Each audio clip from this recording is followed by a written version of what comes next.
د جاپان سفیر وایي د ناکامورا نیمګړې پروژې بشپړوو او ټول افغانستان ته یې غځوه.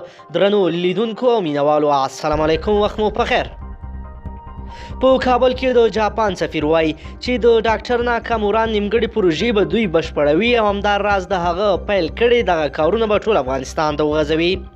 د جاپان سفیر پرون د ملي ثبات ټولنې له لورې په جوړه شوې غونډه کې ګډون وکړ او هلته یې وینا وکړه. د جاپان سفیر میتسوچی سوزوکا وویل چې د ډاکټر ناکامورا فکر تل د ګمبيري له پروژو سره و. هغه زیاته کړه چې د هغه نیمګړې پروژې به بشپړې کړي او همداراز د هغه له لورې پیل کړل شوي کارونه به ټول افغانستان ته وغځوي. هغه وایي چې د ډاکټر ناکامورا پروژې به په ګمبيري دښته کې هم روانې وي. هغه د ډاکټر ناکامورا افغانستان د آبادۍ اتل او د خپل هیواد ستر ویاړ وبللو. هغه د ډاکټر ناکامورا وژنه د افغانستان او جاپان د خلکو لپاره ستره ضایع وبلله او هیله یې ښکاره کړه چې د افغانستان خلک به د ډاکټر ناکامورا د آبادۍ ارمانونو ته تحقق وروبخي.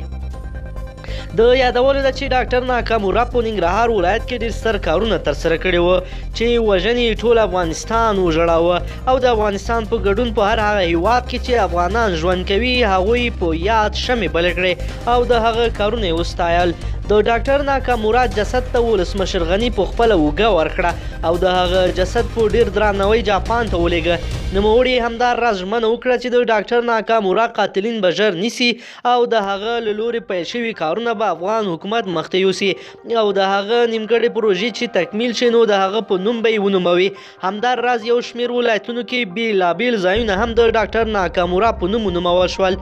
له ناکامورا سره د یو وژل شوي افغان پلار وایي پر دې خوښ دی چې د ناکامورا پر وژل کېدو په پراخه کچه د ویر مراسم جوړ شول، خو ګیله لري چې هیچا هم له ده سره د زوی پر غم غمرازي ونه کړه. ولسمشر د هیواد پرمختګ، آبادۍ او سوکالۍ ذلیل دښمنان نشي لیدلی.